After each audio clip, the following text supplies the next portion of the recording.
Teachers were very busy, but we're also very vulnerable. That we have ups and downs, and you can start the week off amazing. You can end it thinking, why am I doing in this job? But actually, as a leader, if I normalize that and actually am able to connect with somebody because they're having a bad day and I've seen it and I can engage with them, or I'm having a bad day and I'm able to share, do you know what? I just need someone to talk to. That's going to develop that relationship with the people around me.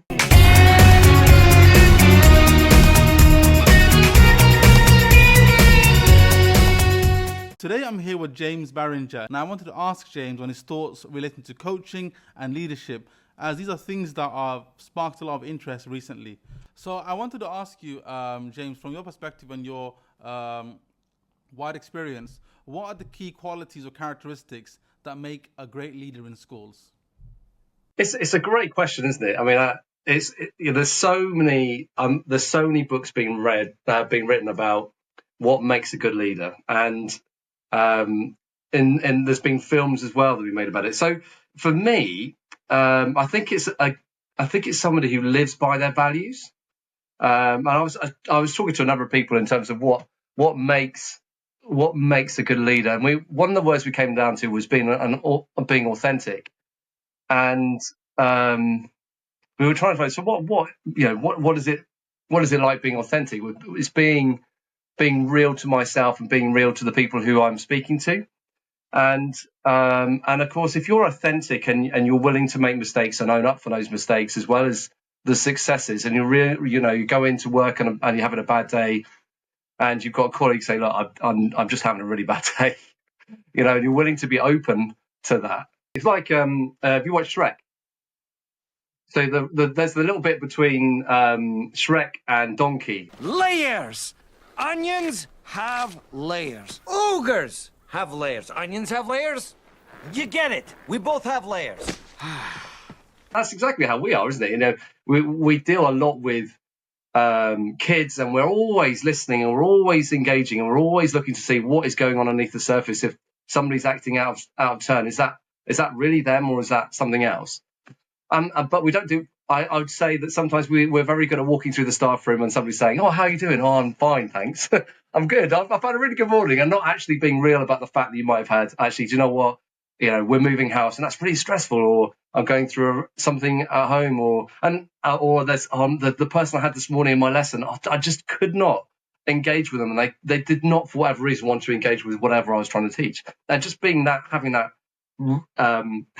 ability to be, as I said, authentic, then allows us to connect with our staff and the people around us. So as a good leader, if you're authentic, then I think you'll have that ability to connect with staff, and the connection and the impact of that allows there to be a relationship taking place between your colleagues. It's not just one way. As a leader, we can, in our Western world, in my Western world, it's very much like top down. The leader is seen as the person who's on the stage. They have the power, and we don't talk very much about power in terms of leadership. But actually, as a leader, if I normalize that and actually am able to connect with somebody because they're having a bad day and I've seen it and I can engage with them, or I'm having a bad day and I'm able to share, do you know what? I just need someone to talk to. That's going to develop that relationship with the people around me. I agree. One of the things that really comes out to me is sincerity and empathy. If you can show those things to your members of staff, teachers were very busy, but we're also very vulnerable. That we have ups and downs, and you can start the week off amazing. You can end it thinking, why am I doing in this job? Do you think that then the ability to connect with staff as a leader, do you think that then increases trust? I think if it's genuine, yeah. I think, at the end of the day, you can't be their friend because, and you have to understand that as a leader that, they will have their own conversations, and you can't be their buddy if you're a leader. Even a middle management leader, you're no longer one of that group anymore. You're now the leader. You're almost like a parent. It's a nurturing parent where there's a parent will show trust and warmth to their child, but at the same time, if they've done something wrong, you're going to have to hold them to account. You're not going to let your child get away with anything and run riot in your house. And likewise, you wouldn't let your team members run riot as well. There is a level of accountability, and ultimately you're accountable to your leader. So I think if you can have that dynamic, I think that's a step in the right direction. I guess another way of looking at it is being in the gardener of a garden. You know, you're going around watering everything. You want that garden to flourish, and you want to tend to it. So as a leader, you're looking at a place where actually I need to invest in the soil. I need to make sure there's the right light. I need to make sure that each plant is seen individually as well as corporately within the garden. And if I learn more about how I look after my plants, then I'm going to have a greater effect on that plant. One thing that would really help leaders and the idea of leadership is if leaders have a strength-based approach to their staff. So, you know, as a leader, I was talking about this with Alex Gray the other day. A leader should know the strengths of his or her team. And this is my expert on Microsoft Excel. This who doesn't really talk much. So I have to bring them out actually and get them into the spotlight. This is my expert on using artificial intelligence in the classroom. And know your team. Have your team of these are my experts. And once you know your team, you can then deploy your team. You can encourage them to do insets. It can encourage them and that's the watering, where you shine a light on what they can do, encourage them. They might be shy, but that's part of your role, is to motivate them and inspire them and encourage them. It could be those, but it also could be somebody who's really good at communication or connecting people or taking something that looks good and making it even better. It's finding those people and knowing that and go, oh, okay, let's put that team together, and they can see something. For example, I know a policy on mental health within school, and there might be a policy there already, and you've got somebody whose gifting is restorative, and they might go, right, okay, I've got some ideas, let's try and do, how might this work? And you might have somebody else who's really good at bringing people together and then investing in them, and so having that element of understanding and depth of understanding really does, I think, take our colleagues and our staff to another level in the ability to become more effective as a team. I agree. And on that, I wanted to move you on to the topic of coaching. Hollywood gets a lot of things wrong, but the one thing they get right when they make these movies about teachers is the element of being a coach, right?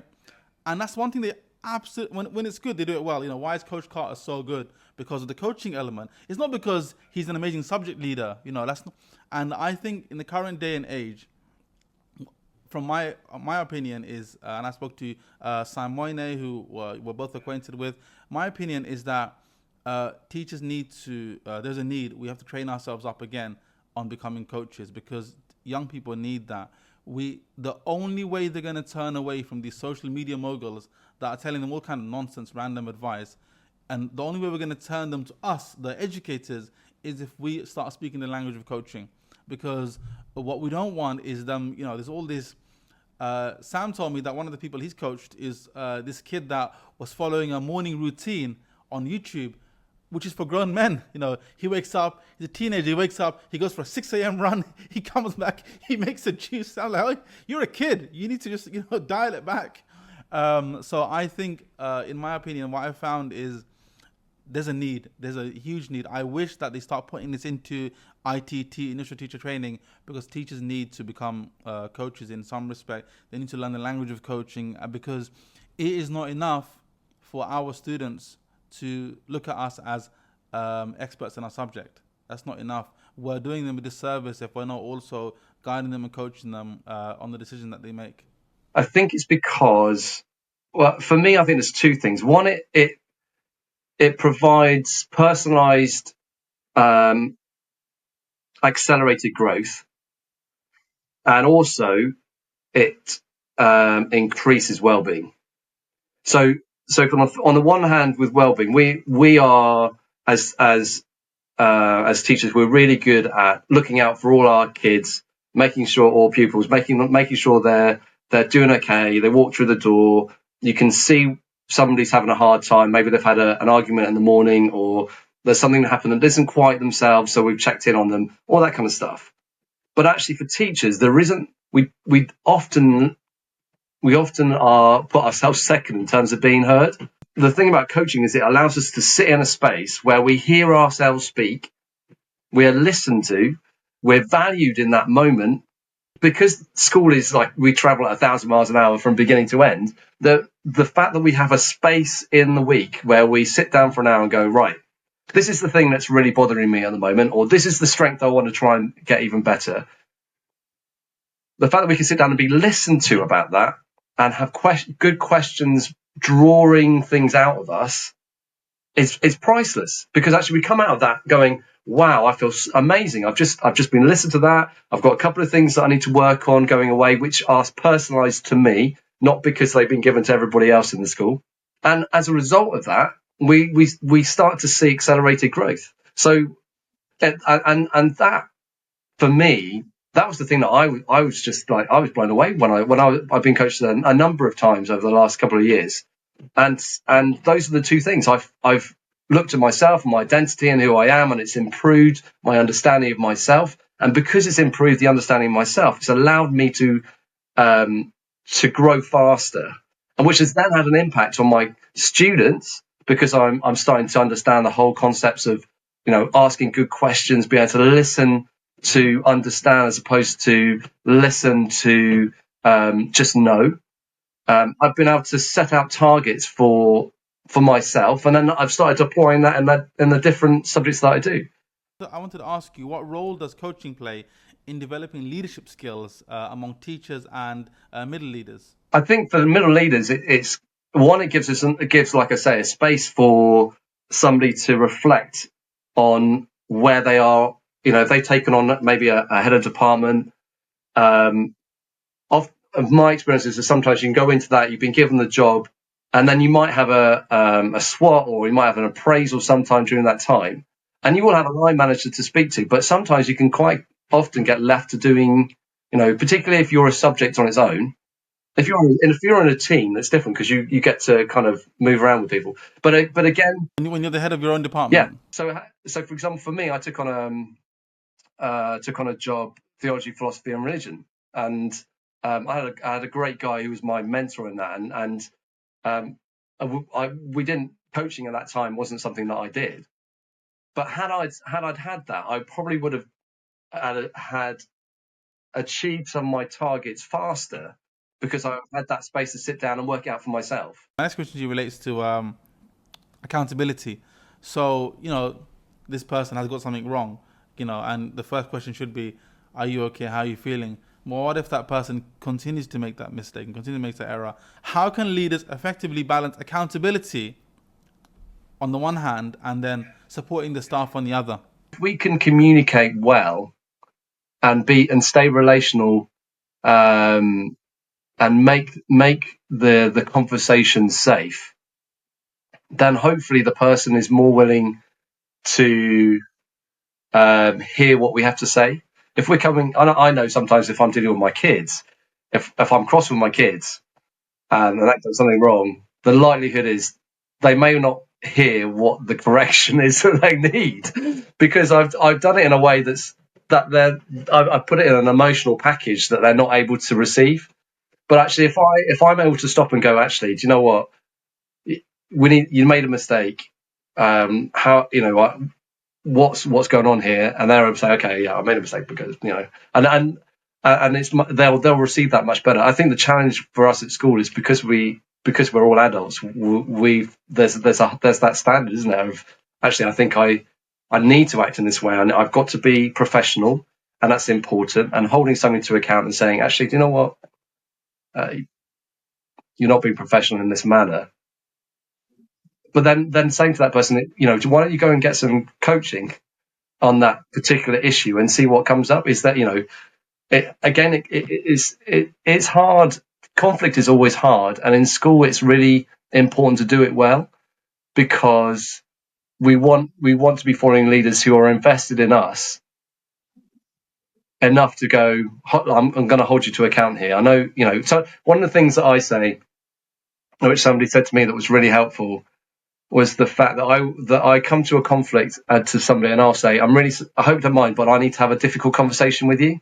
So I'm preempting that sense of where I'm going to have a difficult conversation, and then they'll go, oh, okay. And it's like, right. So this is what's going on.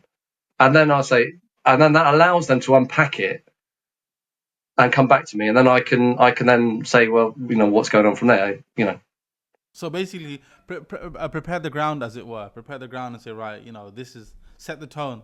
Yeah, set the tone, and also not doing it in a, it's very easy to react to a moment where something's happened and then you do the conversation, and it's like, actually, do you know what? Emotionally, that person might not be ready to have that conversation at that moment, and as a leader, we've got to be willing to go, okay, you made a mistake.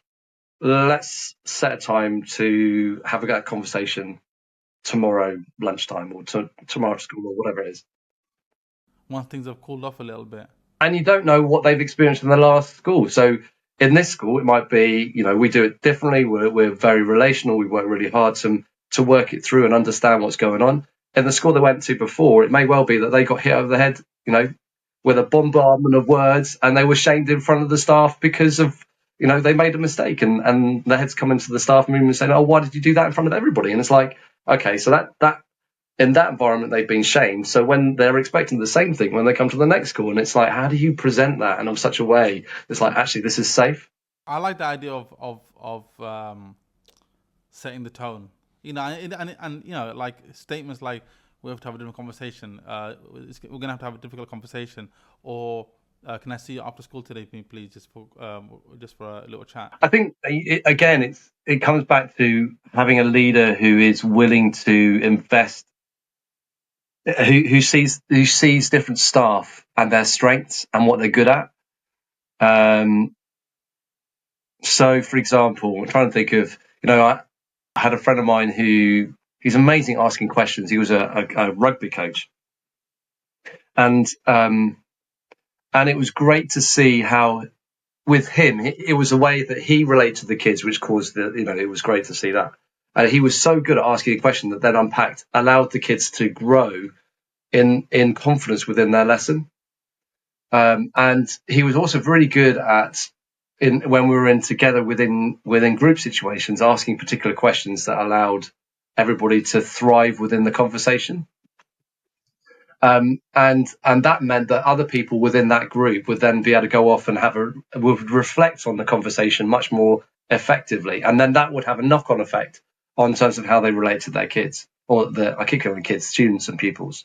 But there's been times where I felt invested in. So, for example, the whole coaching thing at the moment and the role I'm in the moment came as a result of my appraisal, and I felt completely supported in terms of starting to do coaching within school and being encouraged to do that, and with the idea that we created a culture of coaching within our school dynamic, and that's had a massive impact.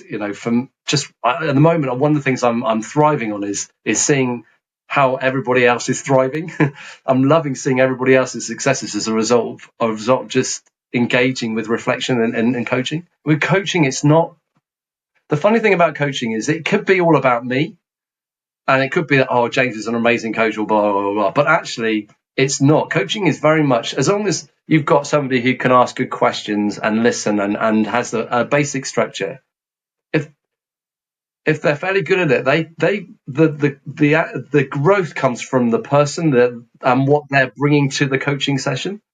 We're just the facilitator. We're just the person going around with the water and the sunlight. To be able to see that as you're coaching or the unit of work that you're doing is phenomenal. One of the things I'd love to do is to create a book that could be generated for pupils to coach pupils. Wouldn't it be amazing if we could get some of this, some of these skills that we're trying to develop for the staff, but actually to put them lower down, start earlier than we do.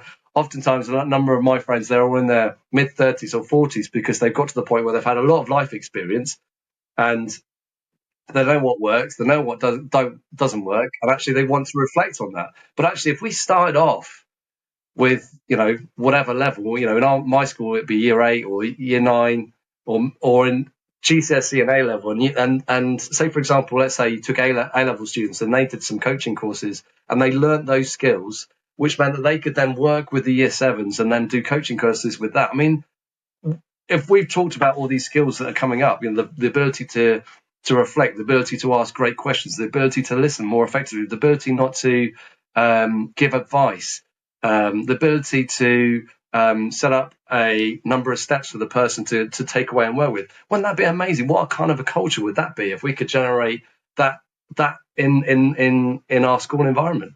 And you know what? On that, one of my own Qatari students who I actually coached and mentored has just received her certificate in coaching football from the Qatar Football Association. So, when it goes full circle like that, it's just wonderful to see. When you see the benefits of coaching in that the coachee becomes the coach. She went from playing football to then training female footballers of tomorrow.